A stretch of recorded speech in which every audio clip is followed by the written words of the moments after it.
Hi there, Gemini. Welcome to your reading. This is a bonus reading for the sign of Gemini. I am doing this reading almost like an extended reading to see how we can clear negative patterns in our lives. So Gemini, I set the intention, how can Gemini clear negative repetitive patterns in their love life, right? And that's what I'm hoping to get answers for, to help those of you from the prior reading who may be struggling with a recurring pattern in love that's affecting your relationships. So Gemini, I do get here several messages. We're going to go one by one.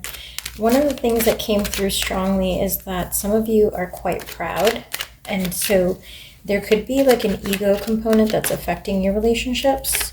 When it comes to like self-worth, self-respect, self-love, etc., you have done quite a bit of work in that area, and I think that you've gotten to a pretty healthy, balanced place. However, there could have been some of you that took it a bit overboard and like got a little bit too sensitive or too proud or too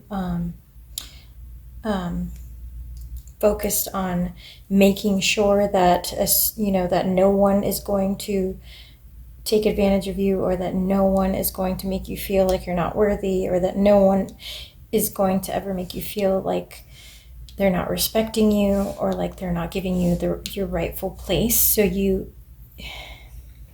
there's like a careful balance to be said and to be struck when it comes to that, because it could tilt to the side of being a bit unhealthy when you're too quick to push someone away,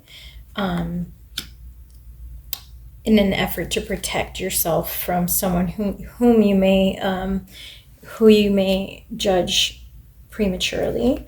So there's some message around that, having caution about how quickly you judge someone as someone who doesn't deserve you, etc. Sorry, I dropped a card.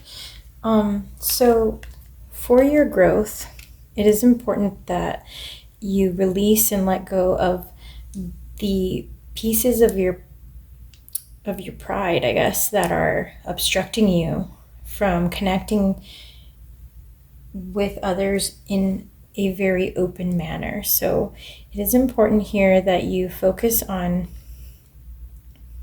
being open as you approach new relationships. So don't be so closed off, I guess, when you're meeting someone new. Yes, it is important to look for red flags. Yes, it is important to cut out people who don't belong there. But being discerning is something that I guess comes with experience, and you still should enjoy the connection. You should still work on being playful and not so vigilant when it comes to connecting with others romantically, right? So there has to be a certain amount of self-worth and self-respect and, joyful exploration when it comes to your new love offers, right? But I do get that some of you, for example, some of you may not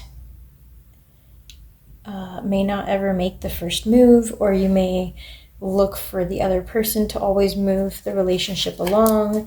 And so it's something about your pride or something about like your self-respect that causes you to want to let the other person take the lead sometimes. And maybe some of you may be coming across as not giving enough interest, like not showing enough interest to people around you. And at the same token, you may only attract the people who want to chase, because they're used to having to chase to achieve a certain goal or objective. So you may be attracting the players who just have a specific goal or objective and are not turned off by your animosity or standoffishness, because they really don't care about you at the end of the day. They just care about getting in your pants and achieving that goal, right? So you may be attracting players or people who just like love bomb you, etc., because you're giving mixed signals, or you're not being consistent with showing your affection or your openness to be vulnerable and to love. And so I know that may be like a protective strategy for some of you. Like you're trying to portray strength, you're trying to portray power, self-worth, all these things. You get you get strength twice again. You got that in the last reading, and I just shuffled everything. So that's definitely coming through very strongly here for you, Gemini. It's like double confirmation. You are trying to stand your ground, stand in your power, come off as like quite quite protective. But there's something here about like setting your intention for generosity, setting your intention for joy, like resetting your expectations and your thought patterns to match what you're hoping to bring in. So like if you're trying to bring in true love, if you're trying to bring in satisfaction, passion, joy, peace, right, then you should be resonating with those frequencies. Oh, we got peace right here at the bottom of the deck. So if you're listening to music that's about breakups or players or this and that, all that could be subconsciously affecting you, right? So like pay attention to the music that you listen to, pay attention to the environment that you surround yourself with, pay attention to the way that people speak and behave, and like, again, try to resonate with situations and people and choices that match what you're trying to achieve when it comes to love, right? So if you're hanging around individuals who are super prideful and are always talking about how they're better than other people, etc., that may rub off on you. So again, it's just being mindful of those frequencies and energies that you're surrounding yourself with or that you're practicing on a day-to-day basis. There's definitely an advice here about being playful, being open, being lighthearted when it comes to approaching love and romance. Not being so focused on like, what does somebody bring to the table specifically? Do they check off all these items on a list? Like, where are they on their career? Do they want 3 children? Because I want 3 children, So it's more, I guess the advice here is to try to focus on the person, try to focus on whether or not you vibe together, try to focus on, do I enjoy spending time with this person? Is this somebody that I can grow with? Is this somebody who makes me feel good when I'm around them? Or do they make me feel like I need to walk on eggshells? Or do they make me feel like I need to be someone who I'm not? Do they make me feel like I can't be myself? Like who do they make you feel like when you're around them? And then also for the love bombers, if you're getting people who are like love bombing you, Gemini, who are like super chasers and they're consistently after you and showing you all this attention, but then like when you're trying to make plans or you're trying to hang out consistently 2 weeks in a row, they disappear or they're making excuses or they're too busy suddenly. Pay attention to that, because again, they may just be out to try to achieve a goal and not necessarily to try to achieve something long-term with you or to get to know you. That's another point too, is like pay attention to what do you guys talk about when you're together. So do you guys talk about joyful things that make you happy? Or is the person asking questions to get to know you? Or are they just talking about their day or talking about things that don't matter, or just making jokes the whole time but never actually talking about anything deep, right? So there's like an important life lesson here that Spirit wants you to learn when it comes to romance and relationships. You can break free from recurring negative patterns by praying to know the lesson and blessing that they contain, okay? So the lessons may be different for each of you, but I did get that very strongly, and this is confirmation because that's literally what I've been saying this whole reading.